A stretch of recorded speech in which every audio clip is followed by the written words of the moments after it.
Good morning. My name is Jose Trujillo. I'm the Executive Director of the Office of Emergency Management and Communications for the City of Chicago. For more than a year, the City of Chicago has held hundreds of meetings with 10 citywide committees and 23 United States Secret Service committees to plan for the Democratic National Convention in Chicago. OMC is coordinating public safety efforts for the DNC around the United Center, McCormick Place, and throughout the 237 square miles that make up the city. Our number one priority is public safety. Throughout the past year, OMC has been coordinating security and safety planning with the Secret Service, the Chicago Police Department, Chicago Fire Department, city agencies, as well as other partners and convention organizers to ensure the safety of all residents, visitors, and convention attendees. We have plans in place to handle the additional crowds and increase traffic citywide. The largest impacts will be felt around the United Center and McCormick Place due to street closures, parking restrictions, and added security measures. Businesses and homes will be accessible within those perimeters. Before heading out, please remember to plan ahead, allow extra travel time, consider alternate routes, and use public transportation when possible. OMC, alongside with other city departments and federal agencies, have been canvassing the impacted areas to engage with residents and businesses to answer questions since April of this year. This includes areas around the United Center, McCormick Place, the Central Business District, the West Loop, and including the South Loop. OMC's website, chicago.gov/OMC, contains important information related to public safety, street closures, traffic reroutes, parking restrictions, emergency notifications, and much more. Throughout the convention, OMC will be pushing out important notifications. In addition to Notify Chicago and ShyBiz alerts, we have developed a dedicated text alert for the convention, DNC 2024.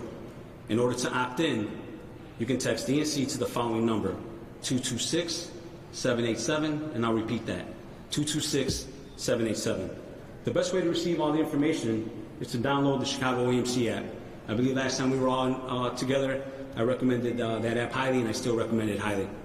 Additionally, to enhance our monitoring of citywide events, OMC will activate the city's Emergency Operations Center, staffed by representatives from more than 40 city departments, county, state, and federal agencies. While we make every effort on behalf of the city to keep residents and visitors safe, we want to remind everyone they also have a role to play. We encourage the public to please report any suspicious activity by calling 911. Simply said, if you see something, say something. We look forward to ensuring a safe convention for all. Thank you. Now, please welcome John Roberson, Chief Operating Officer, Office of the Mayor. Sir. Thank you, Jose. Again, my name is John Roberson. I'm the Chief Operating Officer for the City of Chicago and the point person for leading the city's preparations for the DNC. Let me be absolutely clear. The City of Chicago is ready to host the 2024 Democratic National Convention. As many of you know, the city has a long history in hosting conventions and large events like this, and this will be the 26th time that the City of Chicago has had the honor of hosting a national party convention. Our preparations for the DNC is reverberating throughout all our neighborhoods, and we look forward to showcasing the absolute best of our city. We are thankful to our partners and are proud through this whole of government approach led by our mayor, Mayor Brandon Johnson, and demonstrated here because of the tremendous partnerships and collaboration and coordination between the U.S. Secret Service, the Chicago Police Department, our Office of Emergency Management, as well as the DNC Host Committee and the DNCC. We are here to show off our city. We are here in this moment to show that Chicago can shine. We are here to demonstrate that in this moment that we can host the most democratic of activities, the nomination of someone to the highest office of our land, and to provide space and room for the full expression of our First and Fourth Amendment rights. We have every confidence that our visitors, our delegates, and the 2.7 people that call Chicago home will be able to enjoy this convention in a safe and vibrant manner. We want everyone to return, and we want everyone to have an amazing time and experience our city, even if they don't get to view everything during this time.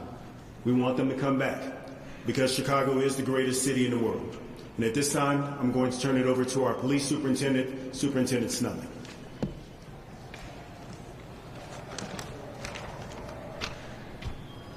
Thank you, sir. First of all, good morning and welcome everyone who's here. I'd like to thank Executive Director Jose Tirado of OEMC for hosting this today. It is important to understand the partnership that has been going on for over a year with our training. A lot of discussion around the DNC has been around public safety. And our departments who are represented here shows that work, that our focus on public safety is at the forefront. We want to make sure that everyone who's coming to the city of Chicago, all of our residents, everyone who is participating are safe. This is our first priority. We want to make sure that we have a safe and successful Democratic National Convention.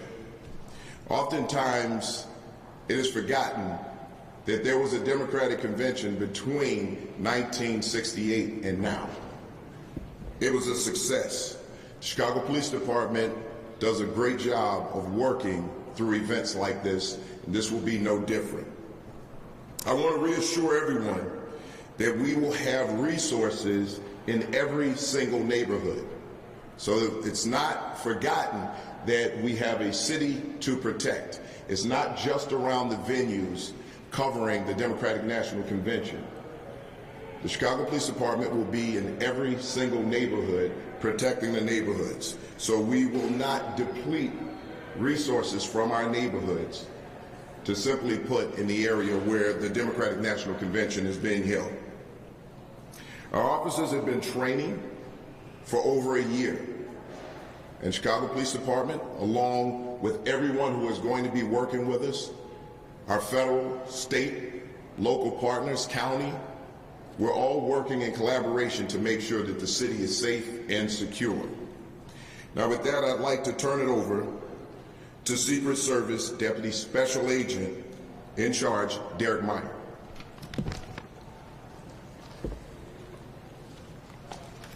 Thank you, Superintendent Snelling. Thank you, Executive Director Tirado. And thank you, Chief Operating Officer Robertson, and all of the other key leaders who are here today. I'm Derek Meyer, the Deputy Special Agent in charge of the United States Secret Service's Chicago Field Office. Less than a week from now, the nation's attention will focus on the great city of Chicago as it hosts the 2024 Democratic National Convention. Planning for this convention has been going on for well over a year. That planning, which required the help of our federal, state, and local partners, has included thousands of hours of analyzing, training, and working with the public to develop a comprehensive safety plan that was released last month. The convention has been designated a national special security event. That delegation allows for a whole-of-government approach. It means that the federal government has its full complement of resources and works with its state and local partners to ensure a safe and secure environment for residents, delegates, and the entire city of Chicago as the DNC opens on Monday. I want to stress there is no better partner the Secret Service could have than the city of Chicago and its world-class police department. Superintendent Snelling is a tremendous partner, and CPD is the best in the world. I'm proud to tell you we are ready. While the DNC is obviously a huge event, Chicago has a proven track record when it comes to putting on huge events. Just this summer, Chicago has brilliantly hosted NASCAR, Lollapalooza, and the Air and Water Show this past weekend. The Secret Service also has a proven track record in coordinating security for national special security events. The DNC marks the 79th NSSE. So far this year, the Secret Service was in charge of the State of the Union, NATO, and the Republican National Convention in Milwaukee that took place last month. The Chicago Field Office also coordinated security for the RNC in Milwaukee. These events were all conducted in a secure environment, and we're expecting similar results in Chicago. The Chicago Police Department is among 17 public safety entities, including the Secret Service, that belong to the Executive Steering Committee. That committee oversaw development of the DNC security plan and included input from experts on topics including national intelligence, airspace security, traffic control, and more. Our preparation and planning kept in mind planned and spontaneous demonstrations. The Secret Service and our federal, state, and local partners respect every American's First Amendment rights.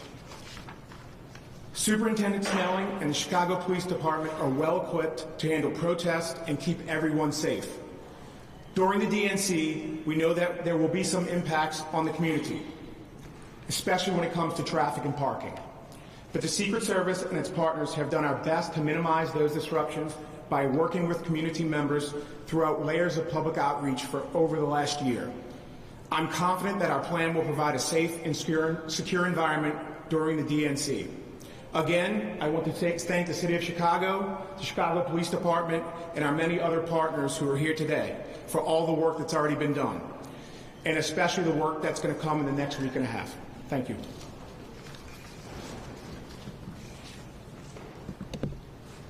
We're going to open this up for questions. To the special agent in charge, if you could come back to the podium. There are so many moving parts. There are so many moving parts, as you saw up in Milwaukee, that we're seeing in Chicago. Of all of them, which one gives you the most pause? What's the singular question you'd like to have an answer to today that we can't know until next week? Well, nothing gives me a pause. I think just like we were in Milwaukee, we'll be very successful in Chicago. We have the greatest partners you could ask for, just like in Milwaukee. So I reiterate, nothing gives me a pause on this convention that's going to take place next week. Or any other that is of concern? You know, obviously, we want to make sure that the residents of Chicago and people who come to Chicago have a very enjoyable experience. I think, you know, there will be traffic delays. But that's Chicago. We always have traffic delays in the city. But I reiterate, we want people to come out and enjoy this world-class city. Superintendent, can you talk about the protest route and how protesters are worried that they will have so many people that the route that now has been designated by the judge or approved by the judge, by the city's route, will make it so that people could be spilling out into the community. The protesters are worried that there will be a quagmire, that they have so many protesters that it'll push them out into the community. They wanted a bigger space. The judge said no, so now they have that designated area. We're prepared for that. Again, you know, as a police department, we have to be fluid, right? So things are ever evolving, and as they evolve, we make necessary adjustments to accommodate that. That's not something that I'm really worried about right now. We know what we didn't want to do is tie up additional resources by prolonging a protest of that nature, but we will ensure as a police department that people who are protesting and exercising their First Amendment rights get the opportunity to do that. We will protect them, and we will protect the neighborhoods. Will you do a similar agreement with the protesters the way they did in Milwaukee, kind of a handshake agreement that you won't be arresting people as long as everything is? Well, here's what I'll tell you. We talk to organizers all the time, and we don't need an agreement that we're not going to arrest people if people are not committing crimes.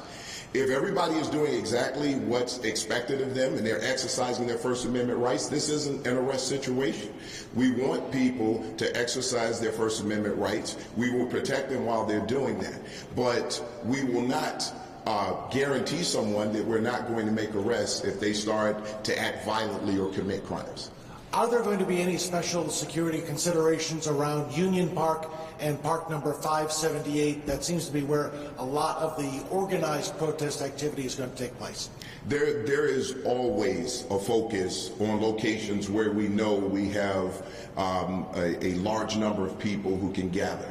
So again, we do have plans around that. These are things that we've looked at. We've actually worked along with other agencies, our federal partners, and any intelligence that we gather as we move along, we'll make adjustments there also. But we do have plans in place to make sure that that area is secure. Superintendent, good morning. Maybe for you and for John, what is your message to those who live in this particular area, especially those businesses? Some have told us that they are concerned that if something does go awry, that they will be left out and that the safety priority will not be for their businesses. No, that's absolutely not true. The safety priority around this city is for everyone. And as I said before, it's not just about the venue of the Democratic National Convention. Obviously, we're going to secure that location, but we have areas around that are part of our neighborhood. These people are here. They will be here long after the Democratic National Convention is gone. They were here long before it'll be here. And we want to ensure that they're protected. So we have the resources to make sure that we protect all of these locations. And if there's anything. Superintendent, can we, sorry, can you guys see me behind the cameras? Hi. Oh, sorry. I just had a question about, sometimes the protesters can kind of move like the water and they can get into areas you're not anticipating. If protesters are able to get into the pedestrian area or like the soft perimeter, I mean, are they going to be able to get right up to the fence, or how are you guys going to deal with that? Yeah, well, listen, they need to be within sight and sound of the location. Right, and those locations are designated, and we'll make sure that they get there. We want to make sure they get there safely. And again, we don't want to interfere with their First Amendment rights. We're going to make sure that we do that. We get them there safely, give them the opportunity to have their voices heard, be seen, and then hopefully when it's all over, everybody disperses safely, and we move on to the next thing. Superintendent, over here. Gotcha. One of the apparent breakdowns from the events in Butler, Pennsylvania was a lack of visuals or blind spots that occurred at that incident. Can you talk about what role the pod cameras will play for the city of Chicago and how many of those have been under repair recently? So what I can tell you about the way the pod cameras are used, we use them all across the city in every district.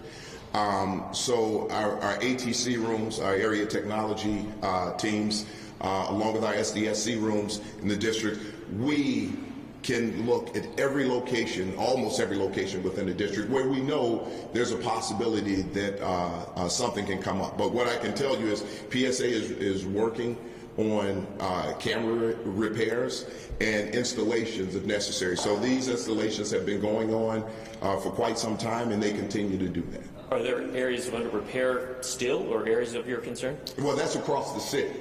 In the locations that you're specifically talking about, we have security measures around those locations to ensure that we don't have a major incident like that occur.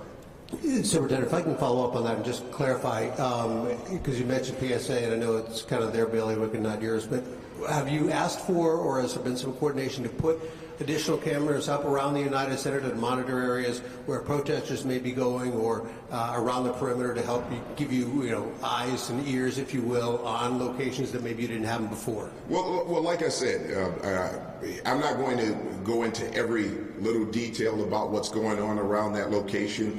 We have eyes and ears on everything that we possibly can in that location. And we're working with our federal partners to ensure that we don't have a major incident occur in that area. If I can follow up, just a question for the Secret Service representative, Mr. Meyer. What do you say to concerns that people might have about the security lapses that happened in Pennsylvania that allowed former President Trump to be shot?